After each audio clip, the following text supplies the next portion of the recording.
What was one experience in your life that hardened you as a person? Gosh. Working in the back of an ambulance, you see so many terrible things. One that does stick with me was a call for a 30-year-old female for suicide. She jumped before we got there, but she was still conscious and very much alive. She hit a balcony on the way down and smashed her arm. Huge open fracture. That itself isn't very memorable. But when we got there and got our high-vis jackets on, I looked over to my partner, who was a few feet ahead of me, just standing there, shocked. I looked at the patient, and she was biting and ripping at her fracture. And I don't know why it fucked me up so bad.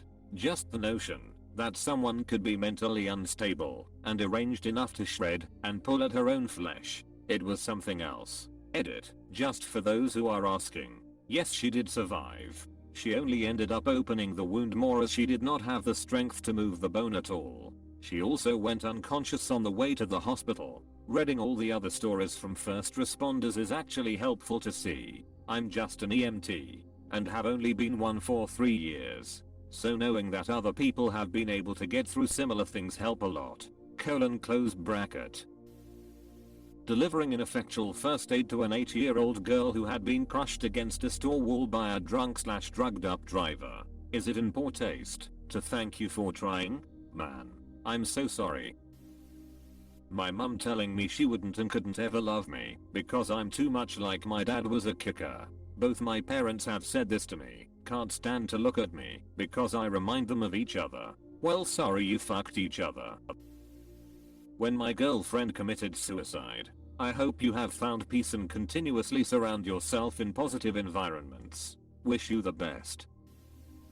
Having emotionally abusive parents. I learned over the years that my family does not care about me unless I act a certain way for them. If I ever say how I truly feel, they'll disown me and probably try to physically abuse me as well. Yeah, it's like they prefer their imaginary version of how they wish you were over the real you, and when you show yourself to be different than they act like you are attacking them. Recently my friend's little brother came in the room crying, and I overheard him speaking tenderly to his little brother.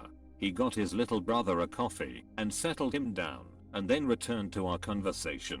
I was thinking, if it was my family they would have told him to shut up his sniveling. My family mocks kids for crying. Oh boo-hoo. You've got it so bad. My family would have thought they were making him tough by responding to him asking for a coffee by telling him to go get his own coffee. It's when I see how other families act that I realize just how mean my family is. Just 1. Taking care of my stepdad while he died of mad cow disease. Runner up, my BO dad having a degenerative brain disease, PSP, and calling me at work slurring his words. We never had the greatest relationship, and I was on the clock and told him I had to go. Had no idea what he was saying. He then wrote down numbers and names of family members and put them in his pocket and drove into a tree. He didn't make it. My grandmother rented my sister and I out to drug dealers for drugs when we were kids. She still haunts my dreams. No throwaway. Got molested for 2 years by a football coach. 38 complaints against him. 7 of us went to court. The odds were heavily in his favor. I realized at that time that there is no justice. He got away with it. I'm so sorry, but even the fact that the 7 of you know that you aren't the only ones and that it is on the record now still makes a difference. Your bravery in coming forward may have saved children.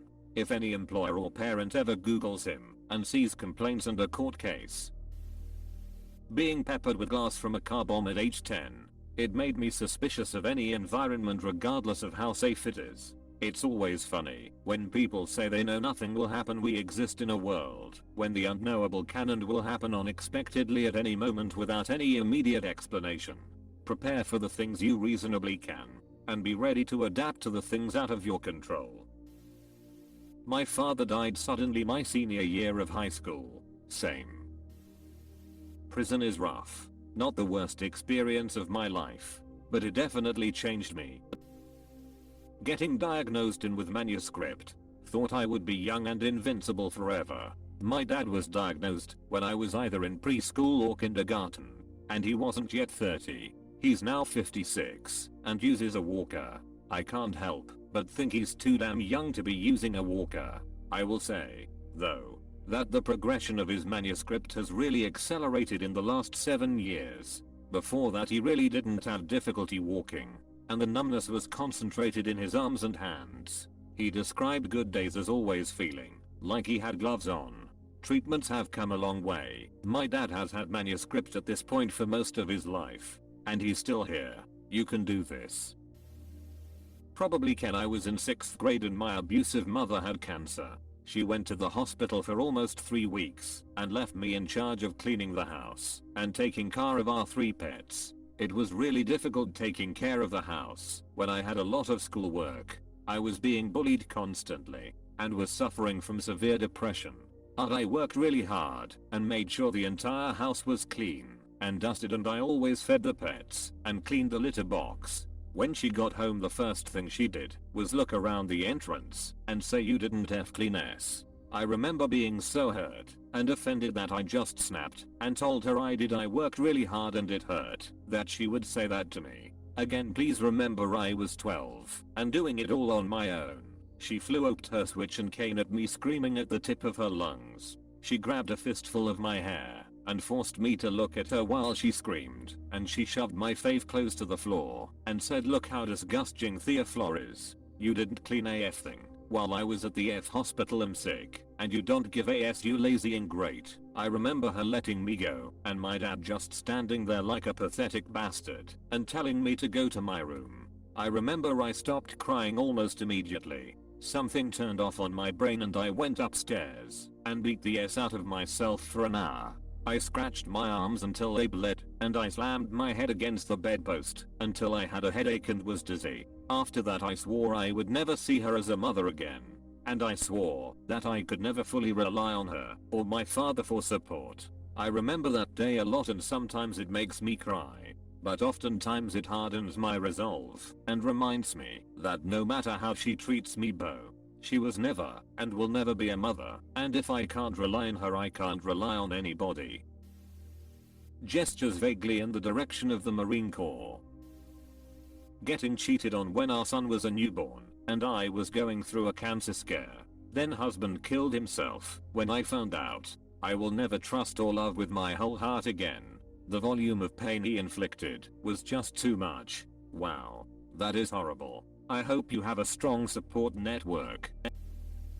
When I left my abusive wife, after asking friends for help for years, not a one friend stood by me. When I was in the beginning steps of divorcing my ex, I got real low and reached out to people I thought were friends and would understand. Heartbreaking how many people don't give a S when people need help. Being related to a mass shooter, the unanswered questions and the guilt took years to get over. Not to mention, being triggered by looking at the news every other week, it seems. I give Dylan Klebold's mom a lot of credit for giving speeches and offering herself to the angry masses. It puts a face on the families of these monsters who are, more often than not it seems, just regular people trying to live their lives. Sexual abuse, overdose, homelessness. In that order. Things are a world away from where I was 10 years ago, and I put a lot of that on the fact that there isn't much of a reason as to how I survived. But I'm still fucking here now to make sure that nothing like that ever happens to my wife or her boy, and hopefully another little one next year. Proud of you. Going through benzo withdrawal. I can only describe the feeling as every single day having the worst hangover on top of the worst flu ever, topped off with a feeling of unrelenting chemical terror, depersonalization, suicidal ideation, and waking up every single morning to the worst panic attack. No ounce of relief from this for at least 2 years straight. Then while trying to survive this, you lose your business, your house, your friends, your family writes you off, boyfriend cheats on you because you're always sick. Your best friend stops talking to you with no explanation, and your 3 beloved dogs all die of various cancers within this time frame. Nothing I go through in life again will come even remotely close to this absolute hell experience. After going to therapy, I've learned that everyone knew something was wrong with me, but never cared enough to guide me to help. I was called a pack animal, lol. My mom being diagnosed with cancer months after my son was born and dying within 2 months was rough. She would have been the best grandma and we all loved her dearly. No only are we no contact with my wife's family, my dad decided getting engaged within a year and hardly spending any time with his new grandson was the best course of action. The summer after my son was born we ended up losing an entire support system other than the occasional visit from a very self-centered old bastard with no shame or honor, and it was the nail in the coffin for my faith in humanity. My dad died. Everything was about mum's loss. He was my best friend. 25 years I miss him every day. Virtual hugs. My dad died a couple years ago. He had COVID, and I had to make all of the decisions. My parents were just living together. But I don't think very many people knew that they weren't in a relationship.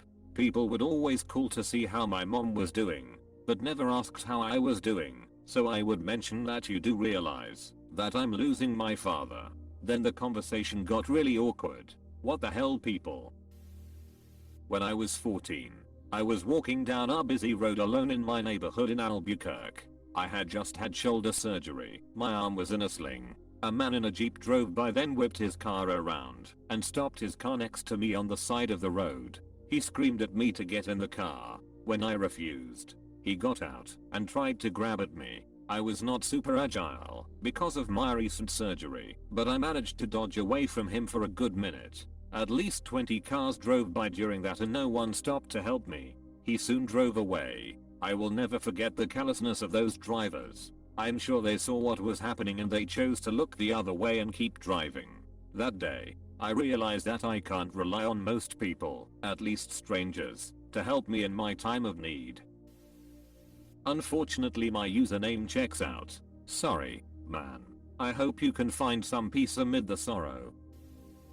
I was sexually assaulted a few years ago. Right now I feel weak, because I'm scared of men and boys that are bigger than me. I know when I'm older I will heal from this, and will make something good out of it. I might try to help raise awareness, and help kids that went through something similar.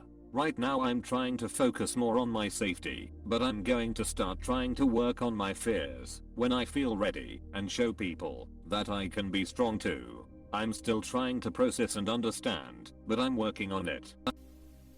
When I was a child, I wasn't allowed to be unhappy, because my mom would be angry, since she did so much for me. So how can I not be happy? If you constantly have convincingly act happy, you eventually begin to lose grasp on when it's real.